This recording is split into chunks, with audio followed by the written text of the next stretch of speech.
Bonjour.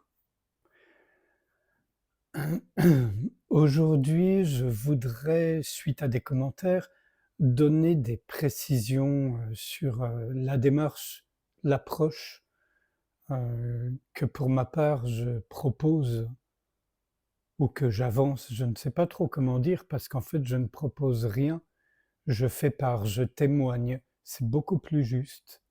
Voilà. Vous ne m'entendrez pas parler de satsang parce qu'on est en France, que je suis français, heu que j'évite, tout exotisme inutile, disons. Voilà. Donc, je ne mènerai pas de satsang, jamais. Peut-être des rencontres, pourquoi pas à nouveau, ça peut arriver, ça m'est déjà arrivé.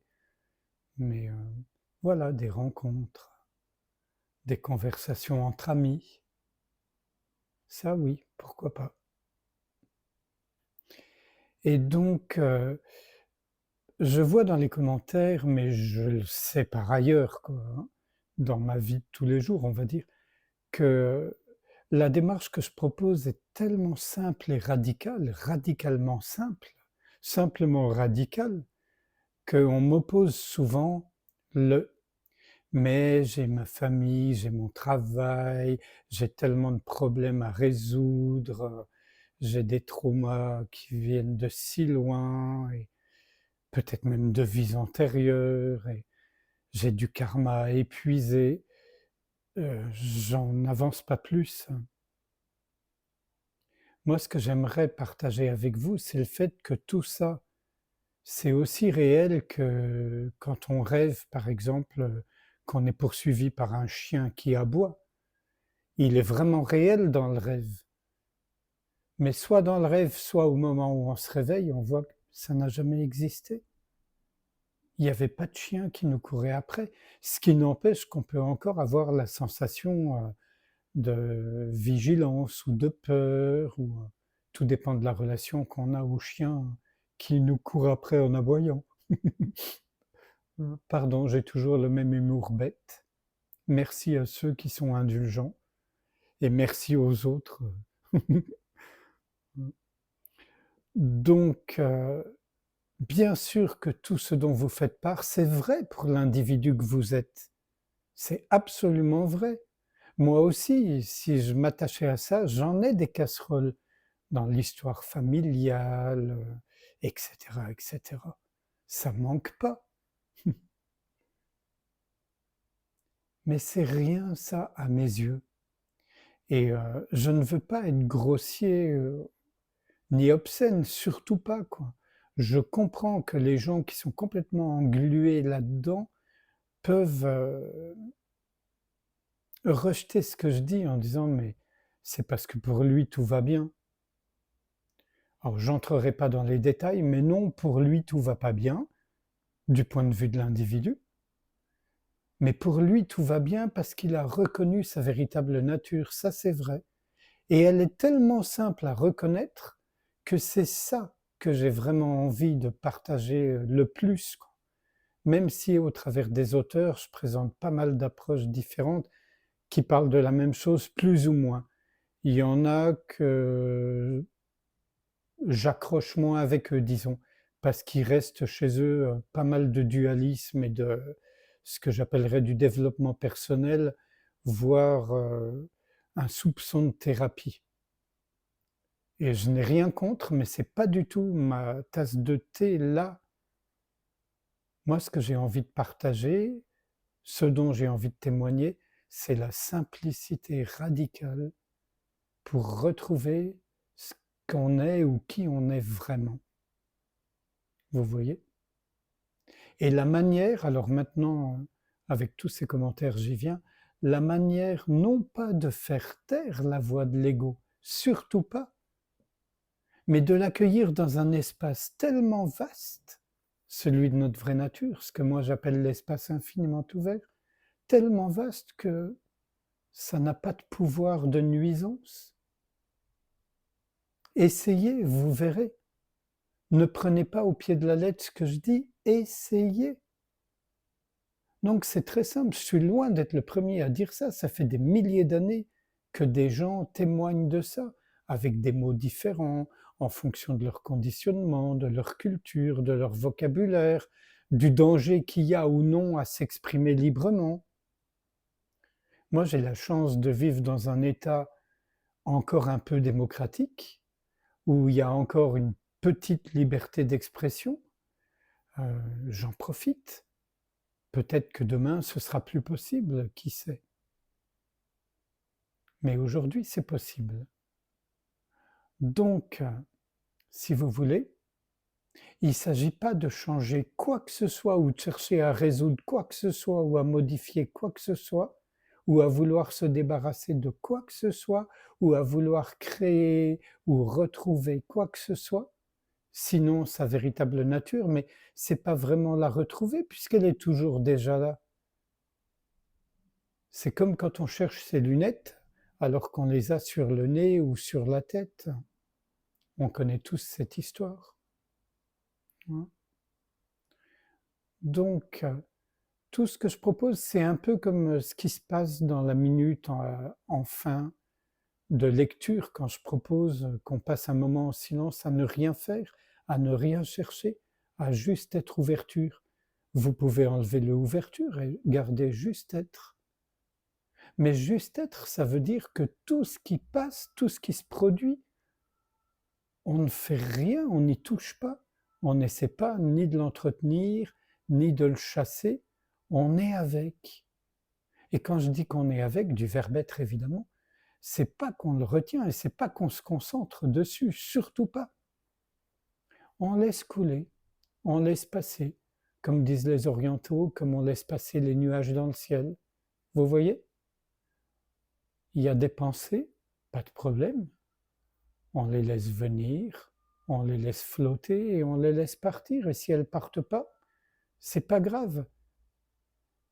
Parce que si on s'accroche aux pensées, aux sensations, aux émotions, à l'histoire personnelle, on n'en finira jamais. Mais vraiment jamais. Évidemment, comme avec la psychanalyse, on pourra connaître des petites améliorations, se sentir un peu mieux, mais ce sera toujours l'histoire de l'ego, rien d'autre que l'histoire de l'ego, de l'individu. L'individu sera jamais libre, il peut pas. Il peut avoir l'impression qu'il est libre parce qu'il est libre de faire ce qu'il veut, mais c'est pas la liberté, ça.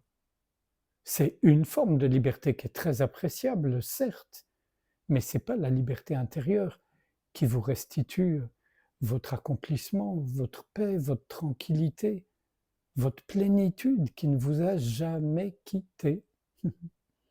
Rien ne manque, tout est déjà là. Il n'y a rien de trop et il manque rien, tout le temps. Et on vit ce qui nous est donné à vivre comme individu. Il ne s'agit pas d'être perché dans la présence, parce que la présence, elle n'est pas au-dessus de nous. Elle est à l'arrière-plan, elle est toujours, toujours, toujours déjà là. Vous voyez? Il ne s'agit pas de chercher une expérience particulière. Ça, c'était le trip des années 70. On commençait à méditer en se disant qu'on voulait des expériences, l'éveil de la Kundalini, redécouvrir nos vies antérieures, pourquoi pas connaître nos vies à venir, j'en passe et des meilleurs. Non, là on ne cherche pas une expérience, pas même l'expérience de l'éveil. L'éveil n'est jamais une expérience, même si beaucoup qui vivent cette ouverture qui leur permet ensuite de plus prendre seulement pour la personne, l'individu, voire pour certains qui se rendent compte qu'ils sont strictement cette présence, cet espace infiniment ouvert, ce silence. Sinon, bien sûr, on vit en tant qu'individu, mais on va avoir de plus en plus le réflexe de revenir à la présence. Vous voyez? Une pensée va surgir, une habitude, une anxiété par exemple. On va sentir les sensations dans notre corps. Mais on ne va pas se concentrer sur elles et on ne va pas non plus chercher à les transformer. Ça veut dire que la présence, elle observe tout ce qui est observable Et quand il n'y a plus rien à observer, ça arrive, il y a des moments où il n'y a plus rien à observer, il n'y a plus que le silence, la présence, l'espace infiniment ouvert. Puis au sein de cet espace, quelque chose va prendre forme, une pensée, une sensation, une perception, mais on va voir qu'elle flotte dans cette immensité silencieuse. Et on est cette immensité silencieuse, et non pas ce qui est observable, et non pas les pensées, les sensations, mon histoire, ma famille, ma femme, mon mari, mes enfants. Tout ça est important en tant qu'individu. Mais c'est juste une petite bulle à la surface de l'océan de la présence. Donc tout ce à quoi j'invite, si on peut dire que j'invite à quoi que ce soit, c'est ça. C'est de ne pas se laisser prendre par le moi-je, si vous voulez. Mais surtout pas essayer de le tenir à l'écart, sinon ça va être pire, vous lui donnerez encore plus de pouvoir sur vous. Non, non. Bienvenue, monsieur, madame, moi-je, bienvenue. Bienvenue les sensations désagréables, bienvenue la peur, la colère, bienvenue la joie, le bonheur, bienvenue la vie et bienvenue la mort quand elle se présente à nous. Je ne parle pas de la mort, la fin du corps, je parle de la fin de quoi que ce soit qui arrive à son terme, une pensée, une sensation, une histoire. Et c'est tout le temps maintenant. On vit, on meurt, on vit, on meurt, on vit, on meurt. Mais tout ça, en réalité, c'est que la vie. Il n'y a rien d'autre que la vie, l'immensité silencieuse de la vie. Si vous le voulez bien, on peut passer un instant ensemble en silence, sans rien faire, sans rien chercher, sans lutter contre ou pour quoi que ce soit. Juste accueillir tout ce qui vient avec bon cœur et avec au moins un sourire intérieur, même si ça fait mal. Des fois, ça fait mal, mais quand ça fait mal, c'est parce qu'on est à nouveau pris dans la petite bonne femme ou le petit bonhomme. Dès que ça revient à l'immensité, à la présence, le petit bonhomme et la petite bonne femme peuvent continuer d'avoir mal, mais ça fait plus mal réellement. Vous voyez, on souffre plus de ça. C'est quelque chose d'assez paradoxal. Je continuerai de creuser ça de manière peut-être plus précise. Là, j'improvise à brûle-pourpoint et voilà. Ne rien faire, juste être ouverture. Les yeux fermés, les yeux ouverts.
Donc, il n'y aura pas de satsang.